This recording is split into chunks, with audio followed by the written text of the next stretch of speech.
चूस लिया। अब आप मानिए आप 10 रुपए कमाते हैं, उसमें से 3 साढ़े 3 रुपए आप इनकम टैक्स के माध्यम से दे देते हैं, 2 रुपए 2.5 रुपए जीएसटी आपका चूस लेता है, 1.5-2 रुपए आपका कैपिटल गेन टैक्स लगता है, सेस सरचार्जेस 1-1.5 रुपए के लग जाते हैं, तो मात्र 10 रुपए में से 7-8 रुपए तो सरकार के खजाने में चला जाता है। तो आम इंसान को मिलता क्या है, आम आदमी को मिलता क्या है? और सरकार जो हमसे इतना टैक्स लेती है उसके बदले में सरकार हमें देती क्या है? कौन सी ऐसी अंतर्राष्ट्रीय सेवाएं, world class health care, education, transport सुविधाएं सरकार बदले में देशवासियों को देती है? मैं ये भी पूछना चाहता हूं। इसीलिए आज मुझे ये कहने में बिल्कुल भी गुरेज नहीं है that sir we in India today pay taxes like England to get services like Somalia. Sir मैं यही कहना चाह रहा हूं कि कई कारण बताए जाते हैं चुनावी हार के, लेकिन मेरे मुताबिक 3 महत्वपूर्ण कारण है। पहला कारण इकोनॉमी, दूसरा कारण इकोनॉमी और तीसरा कारण भी इकोनॉमी। मैं इकोनॉमी की बात कर रहा हूं, चुनावों की बात नहीं कर रहा सर। आप सर ये ठीक नहीं है सर, इनकी तबीयत खराब है, इनके पेट में क्यों दर्द हो रहा है? इनकी तबीयत खराब है, इनकी तबीयत खराब है। श्री राघव चड्ढा जी। सर आमतौर पे देखा जाता है 20 minutes.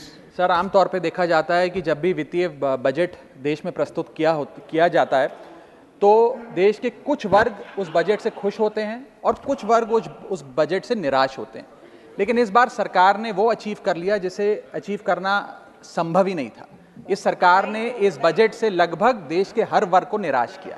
They have managed to displease all sections of our society. In fact sir Bharatiya Janata party के अपने समर्थक भी, अपने वोटर भी इस बजट से बेहद निराश हैं। सर बजट 2024 में अगर आप सर इनको मुझे बोलने दीजिए, नहीं तो मैं if you want me to yield मैं बैठ जाता हूं सर। आप बैठो, आप बोलने दो।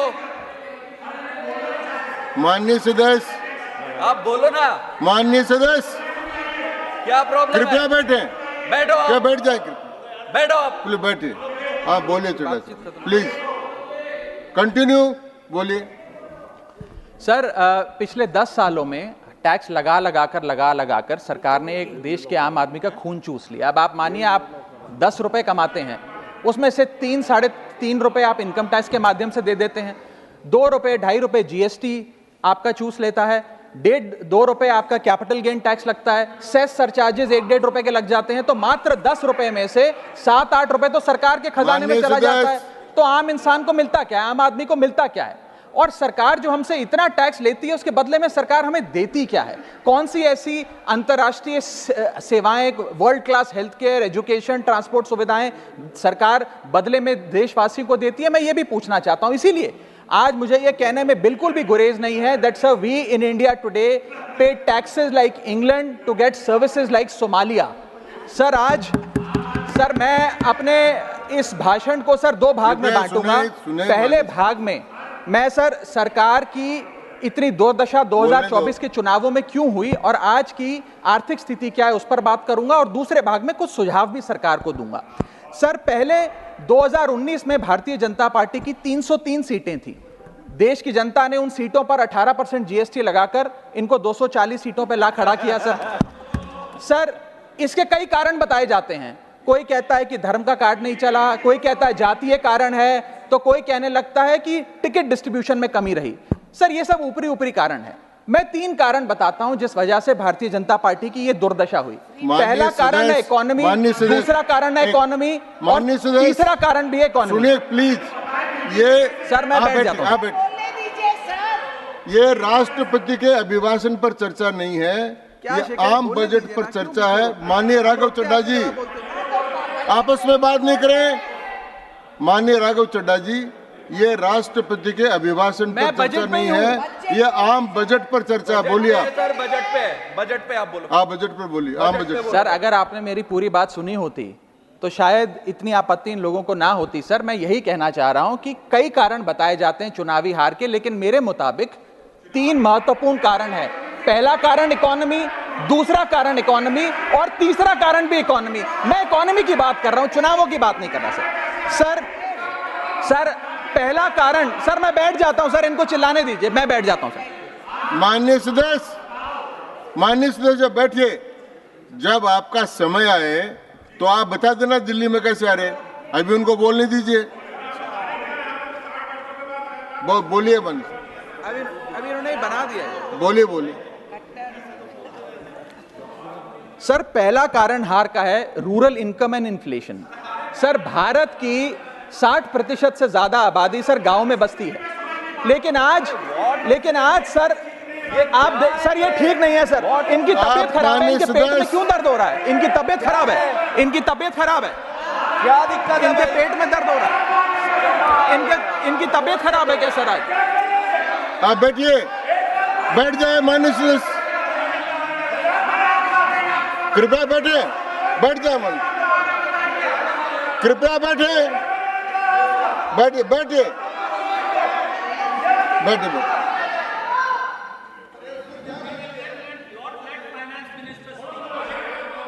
आप माननीय सदस्य डिस्टर्ब मत करें, इनको बोलने दें, आपको बोलने का अवसर मिलेगा, अब इनको बोलने दें। हाँ सर मैंने 2.5 मिनट बोला, उसमें 5 बार इन्होंने इंटरप्ट किया है। मैं अपना समय सूद समेत इनसे वसूलूंगा सर। सर मैं आगे चलता हूं। सर इस देश में सर पहला मेरा कारण था, ब्याज की आदत ठीक नहीं है sir. Rural income and inflation sir, आज rising rural inflation, rural unemployment, low crop yield, income inequality, farmer debt, high input cost, low income, no MSP और क्रॉप लॉसेस के चलते ये आलम है सर कि रूरल इनकम ग्रोथ वित्तीय वर्ष 23-24 में डेकेडल लो पे है, डेकेडल लो पे। और सर इसी के साथ साथ किसानों की आय दुगना करने का वादा था, स्वामीनाथन कमीशन के अनुसार एमएसपी देने का वादा था। वो वादे जब पूरे नहीं हुए तो आलम यह है सर कि पिछले 25 महीने लगातार रियल रूरल वेजेस डिक्लाइन पर हैं लगातार। और इसके साथ साथ यूपीए के दौरान, कांग्रेस पार्टी की सरकार के दौरान फार्म वेजेस में 8.5% का इजाफा देखा गया था। एनडीए 1 के दौरान 3% और एनडीए 2 के दौरान -0.6% का इजाफा देखा गया, यानी कि रूरल वेजेस गिरती जा रही हैं। सर मैं ऐसे साधारण भाषा में समझाता हूं सर 2014 में एक दिहाड़ी मजदूर एक दिन की अपनी दिहाड़ी से 3 केजी अरहर की दाल खरीद सकता था सर आज वही दिहाड़ी मजदूर वर्ष 2024 में एक दिन की दिहाड़ी से 1.5 केजी अरहर दाल खरीद पा रहा है, यानी कि महंगाई भी बढ़ रही है और उसकी आमदनी भी घट रही है। इसका नतीजा क्या हुआ सर? इसका नतीजा यह हुआ कि इनका वोट शेयर घटा, रूरल एरियाज में 5% भाजपा का वोट शेयर घटा, इनके खुद के यूनियन एग्रीकल्चरल मिनिस्टर चुनाव हार गए और 398 रूरल सीट्स में से 2019 में इनको 236 मिली थी, आज 398 सीट्स में से इस बार मात्र 165 सीटें मिली हैं, यानी कि रूरल इंडिया में इनको नकार दिया गया है सर दूसरा मेरा जो आज देश में आर्थिक स्थिति है जिसके कारण इनकी भी ये चुनावों में दशा हुई, उसका है फूड इन्फ्लेशन। सर थाली का बजट बिगड़ गया सर, आटा हो, दूध हो, चावल हो, दही हो, हर वस्तु पे महंगाई का आलम है, जीएसटी का आलम है और लगातार इस देश में फूड इन्फ्लेशन बढ़ता जा रहा है। 9 से 9.5% के लगभग आसपास फूड इन्फ्लेशन मंडरा रही है सर इस देश में। और मैं पूछना चाहता हूं सरकार से कि वो कमोडिटीज जिसमें हम सेल्फ सफिशिएंट थे, वो कमोडिटीज जिस पे हम एक्सपोर्ट किया करते थे, उसमें कैसे महंगाई घुस गई? और अगर वो कमोडिटीज भी महंगी हो गई हैं तो उसका फायदा किसान को क्यों नहीं मिलता? वो सारा पैसा जा कहां रहा है? ये एक बड़ा महत्वपूर्ण सवाल है सर। आटा 2014 में 21 रुपए प्रति केजी बिका करता था, आज 42 रुपए प्रति केजी हो गया है। दूध 30 रुपए प्रति लीटर के आसपास बिका करता था वर्ष 2014 में, आज 2024 में 70 रुपए प्रति लीटर बिकता है सर। देसी घी 2014 में 300 रुपए प्रति केजी पे बिका करता था, आज 2024 में 675 रुपए प्रति केजी बिकता है। अरहर की दाल 80 रुपए प्रति केजी बिका करती थी 2014 में, आज 230 रुपए प्रति केजी बिक रही है। और न जाने कितनी वस्तुओं के दाम आसमान छू रहे हैं सर। और अगर यही रफ्तार रही महंगाई की तो जितनी रफ्तार से 303 से 240 पर आए हैं, उससे तेज रफ्तार से 240 से 120 पर आएंगे सर ये लोग। Sir third reason is unemployment, यानी कि बेरोजगारी।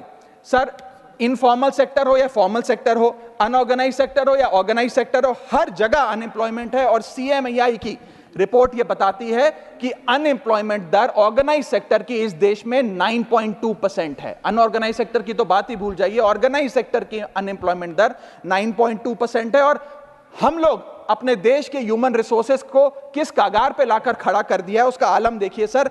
उत्तर प्रदेश सरकार के सचिवालय में पीएन की पोस्ट के लिए 368 नौकरियां निकली, 23 लाख लोगों ने उसके लिए आवेदन पत्र दिए। इंडियन रेलवेज के ग्रुप डी एम्प्लॉइज में 63,000 पोस्ट निकली, उसके लिए 2.5 करोड़ लोगों ने आवेदन पत्र दिए। 2.5 करोड़ ऑस्ट्रेलिया की आबादी से भी ज्यादा है sir 9,900 constable post Bihar police निकालती है, उसके लिए 11 लाख आवेदन पत्र आते हैं। और सर सारी चीजें छोड़िए, महाराष्ट्र सचिवालय के कैंटीन में 12 वेटरों को भर्ती करने के लिए जब आवेदन पत्र मांगे गए तो 7,000 लोगों ने आवेदन पत्र दिए, जिसमें कई पोस्ट ग्रेजुएट्स और ग्रेजुएट्स भी शामिल थे। सर ये बेरोजगारी का आलम है। चौथा, की सेक्टर स्टैग्नेशन। जितने की सेक्टर्स हैं इस देश में, कंस्ट्रक्शन हो, ट्रेड हो, जो इंप्लॉयमेंट क्रिएट करते हैं, उसमें एक स्टैग्नेशन आता जा रहा है। और इंडस्ट्री का इन्वेस्टमेंट जिसे कहते हैं ग्रॉस फिक्स्ड कैपिटल फॉर्मेशन, वो लगातार घटती जा रही है। और मुझे बताते हुए दुख है कि न्यू प्राइवेट इन्वेस्टमेंट वित्तीय वर्ष 24-25 के पहले क्वार्टर में 25 ईयर लो पर आ खड़ी है, यानी कि निवेश नहीं कर रही है इंडस्ट्री आज भारत देश की। सर पांचवा कारण है गिरती हुई पर कैपिटा इनकम, यानी कि प्रति व्यक्ति आय।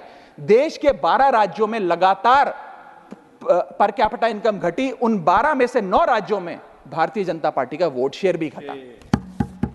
छठा कारण, decline in financial savings and rising debt burden on the Indian household, यानी कि एक औसतन भारतीय परिवार का कर्ज बढ़ता जा रहा है और उसकी सेविंग्स घटती जा रही हैं। फाइनेंशियली हम लोग फ्रेजाइल होते जा रहे हैं। और ये रिजर्व बैंक ऑफ इंडिया के गवर्नर ने खुद कहा कि सेविंग्स बैंक अकाउंट खातों में से सेविंग्स गायब होती नजर आ रही हैं। हमारा net financial savings to GDP ratio वो घट रहा है, हाउस होल्ड सेविंग्स वो घट रही हैं, और लगातार सेविंग्स में डिक्लाइन देखा गया। और मैं सिर्फ बुराई नहीं करना चाहता, मैं सुझाव भी देना चाहता हूं। मैं आने वाले अपने भाषण के भाग में 8-10 महत्वपूर्ण सुझाव भी सरकार के लिए लाया हूं।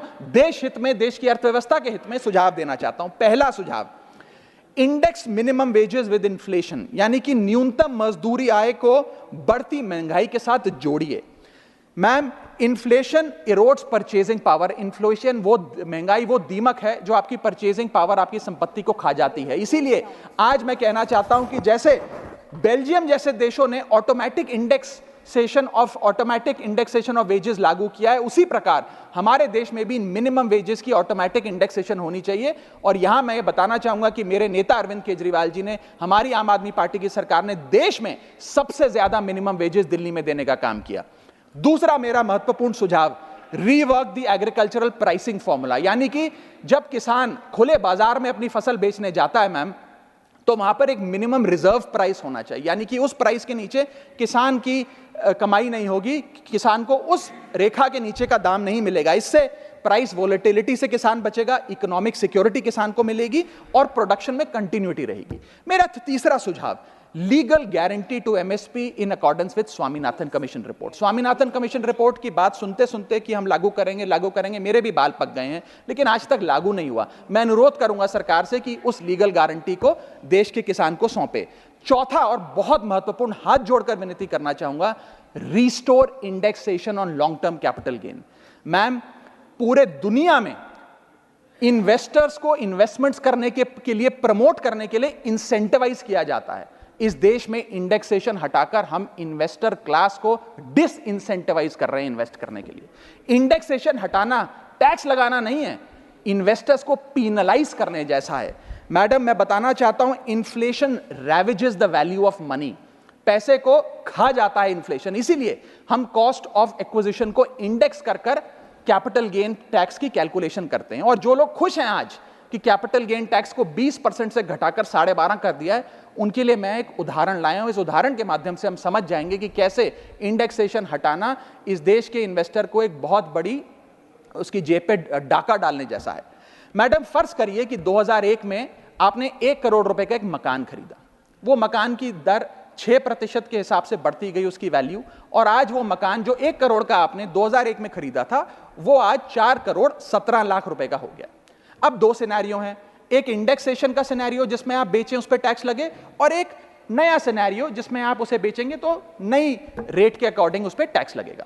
मैं पहले पुराने सिस्टम के हिसाब से, इंडेक्सेशन वाले सिस्टम के हिसाब से उस पर कितना टैक्स लगेगा वो आपको बताना चाहता हूं। आज वो मकान जो आपने वर्ष 2001 में 1 करोड़ का खरीदा था वो आप 4 करोड़ 17 लाख रुपए का बेचती हैं, तो आपकी सेल प्राइस 4 करोड़ 17 लाख, लेकिन आपकी purchase price inflation adjusted indexed purchase price 1 crore नहीं, लगभग 3 करोड़ 60 लाख के आसपास आती है। यानी कि आपका sale price minus purchase price, जो प्रॉफिट ऑन सेल है, वो 54 लाख रुपए होता है। उस 54 लाख रुपए पर 20% के अकॉर्डिंग आप पे टैक्स लगता है, यानी कि इंडेक्सेशन वाले फॉर्मूले से आपको कुल टैक्स 10,80,000 रुपए देना पड़ता है। मैं राउंड ऑफ करके 11 लाख रुपए कहता हूं। लेकिन जो नई व्यवस्था है जिसमें इंडेक्सेशन आपसे छीन लिया गया है, उसमें sale price 4 crore 17 lakh, cost price 1 crore, मुनाफा 3 करोड़ 17 लाख, उस पर 12.5% टैक्स, यानी कि टैक्स कुल मिलाकर आपका बनता है 39,62,000। यानी कि नई व्यवस्था में वही 1 करोड़ का मकान अगर आप बेचेंगे आज 4 करोड़ 17 लाख का, तो आपको लगभग 40 लाख रुपए टैक्स देना पड़ेगा, और पुरानी व्यवस्था में आपको मात्र 11 लाख रुपए टैक्स देना पड़ेगा। यानी कि 40 माइनस 11 लगभग 29 लाख रुपए का एडिशनल टैक्स आपको देना पड़ेगा मात्र 1 करोड़ रुपए के प्लॉट की सेल पर। यह है इंडेक्सेशन का खेल। इसीलिए indexation long term capital investments के लिए अति आवश्यक है। मैं सरकार से अनुरोध करूंगा कि उसे ना हटाएं, और आज मैं इस सदन में भविष्यवाणी करता हूं, अगर आपने इंडेक्सेशन वापस लागू नहीं किया तो 3 चीजें होने जा रही हैं इस देश में। पहला, रियल एस्टेट में इन्वेस्टमेंट गिरने वाली है और लोग अपना ड्रीम होम कभी नहीं खरीद पाएंगे। दूसरा, अंडर वैल्यूएशन होगी प्रॉपर्टी डील्स की, सब लोग सर्कल रेट पे प्रॉपर्टी खरीदेंगे बेचेंगे, कोई असल कीमत नहीं बताएगा। और थर्ड थिंग जो इस देश में होने जा रही है, रियल एस्टेट सेक्टर में भारी तादाद में ब्लैक मनी आने जा रहा है अगर आपने ये इंडेक्सेशन का फैसला वापस नहीं लिया। मेरा 5वां सुझाव सरकार को, फाइनेंशियल सेविंग्स को इंसेंटिवाइज करिए। डेट में, इक्विटी में, म्यूचुअल फंड्स में, बैंक डिपॉजिट्स में, फाइनेंशियल इन्वेस्टमेंट्स, और खास करके जो 24 से 36 महीने से अधिक लोग अपनी इन्वेस्टमेंट रखते हैं उन्हें इंसेंटिवाइज करिए, टैक्स मत करिए, पीनलाइज मत करिए। और मैं कहूंगा आने वाले समय में आपको लॉन्ग टर्म कैपिटल गेन पे टैक्स अबॉलिश करने के लिए भी सोचना चाहिए, ना कि उसे सिर्फ कम करना चाहिए। छठा मेरा सुझाव, review, revise and simplify GST. GST जिसे गहरा संकट टैक्स या गब्बर सिंह टैक्स के नाम से आज देशवासी जानते हैं, रोटी हो, कपड़ा हो, मकान हो, हर चीज पे जीएसटी लगा लगाकर हमने इस देश के इन्फ्लेशन पर भी जीएसटी लगा दिया, सारी चीजें महंगी हो गई। मेरा सुझाव है सरकार से कि इस जीएसटी के पूरे फ्रेमवर्क को कॉम्प्रिहेंसिवली स्टडी कर रिवाइज करिए। एक्सपोर्ट ओरिएंटेड सेक्टर्स में जीएसटी कम करिए ताकि हम ग्लोबली कंपेटिटिव बन सकें।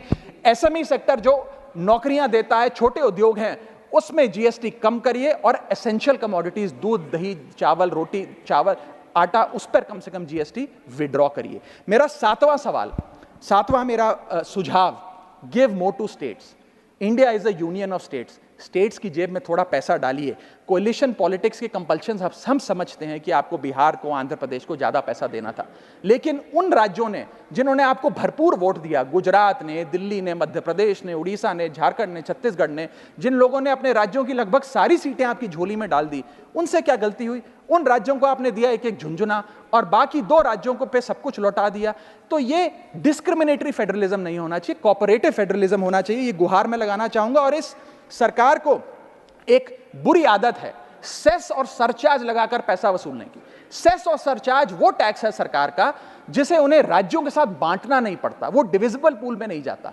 इसीलिए सरकार सेस और सरचार्ज लगा लगाकर आम आदमी से पैसा वसूलती है। मैडम, अगर केंद्र सरकार 100 रुपए कमाती है तो उसमें से 18 रुपए सेस और सरचार्ज के जरिए कमाती है, यानी कि मात्र 82 रुपए, 100 में से 18 हटा दीजिए, 82 रुपए डिविजिबल पूल में जाता है जो राज्यों में बांटा जाता है।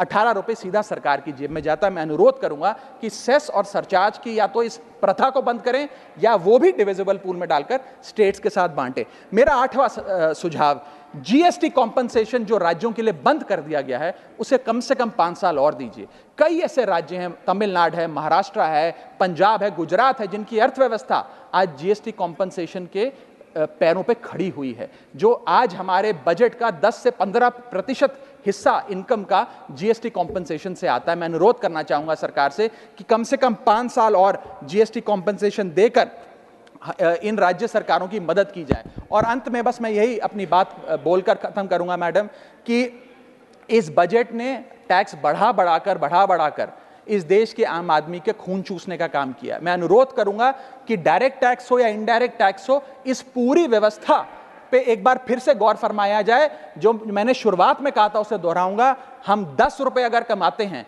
तो उस पे 3-3.5 रुपए इनकम टैक्स लगता है, उस पे 2 से 2.5 रुपए जीएसटी खा जाता है, 1.5 रुपए का कैपिटल गेन टैक्स लगता है, आधे पैसे का सरचार्ज और सेस लगता है। यानी कि 10 रुपए में से 6 से 7 रुपए सरकार की जेब में चले जाते हैं। यानी कि अगर आप साल में 10 रुपए कमा रहे हैं तो 7 से 8 महीने की जो आपकी कमाई है वो सरकार ले जाती है, मात्र 3-4 महीने की कमाई आपकी जेब में आती है, और उस पर भी अन्य प्रकार के टैक्स लगते हैं। और उसके बदले में हमें कोई सुविधाएं नहीं मिलती है, ना ट्रांसपोर्ट, ना हेल्थ केयर, ना कोई इंफ्रास्ट्रक्चर, कोई ऐसे जैसे और बड़े बड़े विकसित देशों में, United states of America, United kingdom, European countries में जो हाई टैक्स रिजीम्स मानी जाती हैं, उनमें नागरिकों को सुविधा दी जाती है। लेकिन उसके बदले में दिल्ली में, हिंदुस्तान में, देश भर में कोई ऐसी सुविधा केंद्र सरकार नहीं देती है। इसीलिए यह कहा जाता है that we impose taxes like the Europeans do to get services like sub Saharan countries. मैं अनुरोध करूंगा सरकार से कि इस टैक्स फ्रेमवर्क को डायरेक्ट हो या इनडायरेक्ट टैक्स हो, उसका भी एक कॉम्प्रिहेंसिव रिव्यू करे। बहुत बहुत शुक्रिया। धन्यवाद।